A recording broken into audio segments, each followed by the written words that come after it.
Hello जय हिंद दोस्तों, एक बार फिर से आपका अपने यूट्यूब चैनल आयुष बाबू प्लस मेडिकल में स्वागत करता हूं। दोस्तों, आज से हम एनाटॉमी एंड फिजियोलॉजी की class topic wise theory Hindi plus English में करने वाले हैं। ठीक है, जिसमें आपको हिंदी और इंग्लिश दोनों में बाइलिंगुअल लैंग्वेज में ये जो नोट्स होगी वो आपको प्रोवाइड की जाएगी और अच्छे से समझाया जाएगा। ये हमारा जो डीएमएलटी वाले स्टूडेंट हैं, हमारे डीएमएलटी वाले दोस्त हैं, डीएमएलटी वाले दोस्त हैं, या जो लैब टेक्नीशियन की तैयारी कर रहे हैं, जो गवर्नमेंट लैब टेक्नीशियन की तैयारी कर रहे हैं, उनके लिए भी बहुत महत्वपूर्ण है कंपटीशन के पर्पज़ से और डीएमएलटी बीएमएलटी के एग्ज़ाम के पर्पज़ से, दोनों के पर्पज़ से एनाटॉमी और एंड फिजियोलॉजी दोनों क्या है, इम्पॉर्टेंट है। एनाटॉमी और फिजियोलॉजी जो है वो डीएमएलटी एंड बीएमएलटी के फर्स्ट ईयर का सिलेबस है। कौन सी ईयर का है? फर्स्ट ईयर का, और फर्स्ट पेपर का सिलेबस है, जो हम टॉपिक वाइज हम इसमें क्या करेंगे, डिस्कस करेंगे। ठीक है, तो चलिए, आज हमारा पहला टॉपिक है इंट्रोडक्शन ऑफ सेल। ठीक है, हम आज इंट्रोडक्शन ऑफ सेल के बारे में जानेंगे, सेल का परिचय जानेंगे कि सेल होती क्या है। तो अगर हम सेल की परिभाषा की बात करें तो सेल की परिभाषा कहती है कोशिका जीवन की सबसे छोटी संरचनात्मक, स्ट्रक्चरल और क्रियात्मक फंक्शनल इकाइयाँ। ठीक है, जो कोशिका होती है हमारे जीवन की संरचनात्मक और क्रियात्मक इकाई होती है। अगर हम वही बात करें कि कोशिका का इतिहास क्या है, कि हम कोशिका का इतिहास क्या रहा है, तो हम बात करते हैं कोशिका के इतिहास के बारे में, हिस्ट्री ऑफ सेल। ठीक है, 1665 में रॉबर्ट हुक ने सबसे पहले कॉर्क के पतले टुकड़े में छोटे छोटे कच्छ देखे और इन्हें सेल नाम दिया। ठीक है, अगर प्रश्न पूछा जाए कि सबसे पहले कोशिका की खोज किसने की, तो रॉबर्ट हुक ने की। कब की? 1665 ईस्वी में। यहाँ तक क्लियर है? बढ़ते हैं आगे। फिर आगे क्या कह रहा है कि 1839 ईस्वी में, ठीक है, कब? 1839 में स्लाइडन और स्वान ने सेल थ्योरी यानी कोशिका सिद्धांत दिया, जिनके अनुसार सभी जीव कोशिकाओं से बने होते हैं। ठीक है, स्लाइडन और स्वान ने जो सेल थ्योरी दी, उसमें अपने सेल थ्योरी में कहा कि सभी जीव कोशिकाओं से बने होते हैं। कोशिका जीवन की मूल इकाई है। कोशिका जीवन की मूल इकाई है। अगर कभी हमसे प्रश्न पूछा जाता है कि कोशिका जीवन की मूल इकाई है, इस सिद्धांत को किसने दिया, तो स्लाइडन और स्वान ने दिया। अगर पूछा जाए कब दिया, तो 1839 ईस्वी में दिया। आई होप यहाँ तक आप लोग सभी लोग क्लियर होंगे। फिर बढ़ते हैं आगे। अब आगे कह रहा है कोशिका का आकार और आकृति।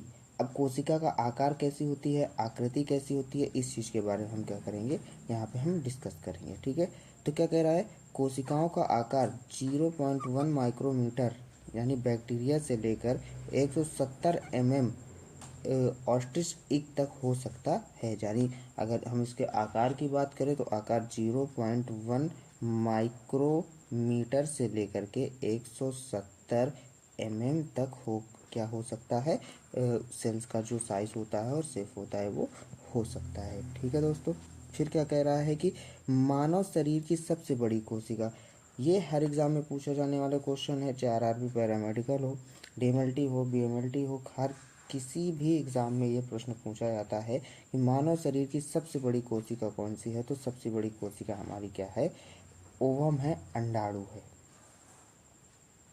और हम फिर वहीं अगर बात करें कि मानव शरीर के सबसे लंबी कोशिका कौन सी है, तो वो क्या होती है, नर्व सेल होती है। क्या होती है? नर्व सेल होती है। अगर वहीं सबसे छोटी कोशिका की बात की जाए, मानव में सबसे छोटी कोशिका कौन सी होती है, तो वो कौन सी होती है, वो हमारी स्पर्म होती है। क्या होती है?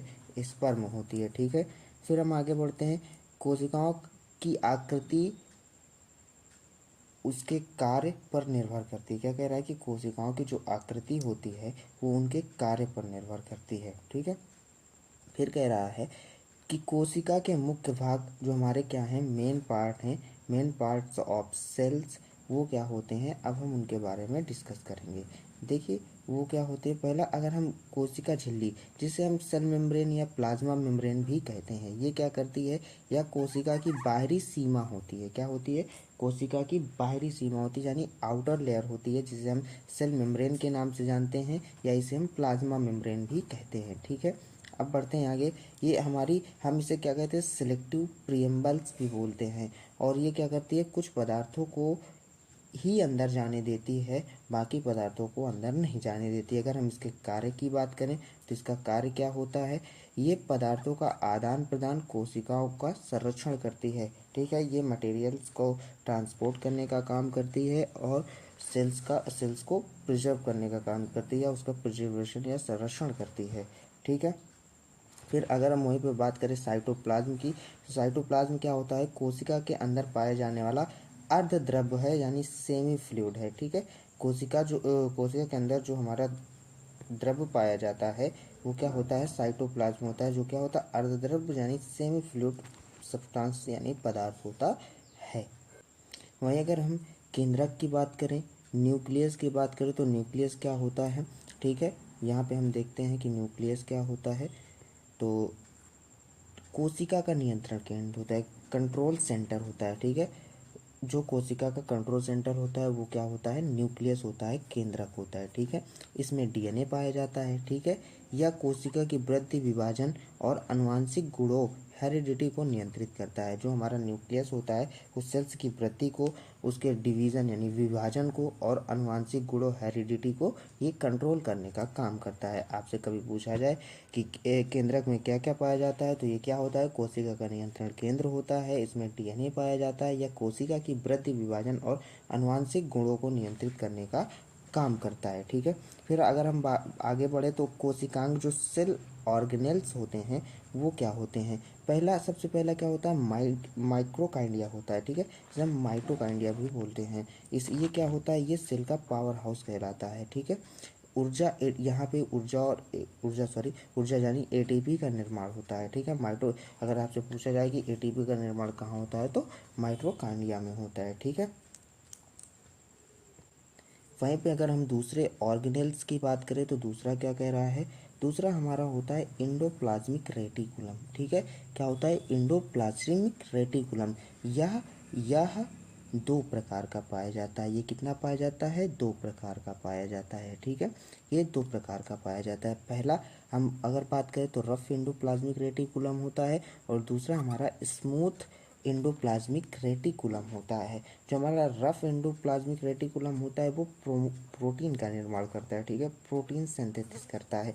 जो हमारा स्मूथ इंडोप्लाज्मिक रेटिकुलम होता है वो हमारा लिपिड का निर्माण करता है, यानी कि लिपिड सिंथेसिस करने का काम करता है। आई होप यहाँ तक आप लोग क्लियर होंगे। फिर हम आगे बढ़ते हैं गोल्जी बॉडी। देखो गोल्जी बॉडी क्या करता है, गोल्जी बॉडी का क्या काम होता है, पैकेजिंग और स्ट्रामल्स यानी सिक्रेशन का काम करता है। फिर हम वहीं पर राइबोसोम की बात करें तो राइबोसोम क्या करता है, राइबोसोम प्रोटीन फैक्ट्री के नाम से जाना जाता है। किसके नाम से जाना जाता है, प्रोटीन फैक्ट्री के नाम से जाना जाता है, और प्रोटीन सिंथेसिस का स्थान होता है। ठीक है, प्रोटीन सिंथेसिस करता है कौन, राइबोसोम करता है। अगर आपसे कभी पूछा जाए कि प्रोटीन का सिंथेसिस कौन करता है या प्रोटीन फैक्ट्री के नाम से किसे जाना जाता है, तो आप तुरंत क्या बता देंगे, राइबोसोम्स। ठीक है, राइबोसोम्स को बोला जाता है। ठीक है, फिर अगर हम वही बात करें, हमारा क्या है अगला, लाइसोसोम।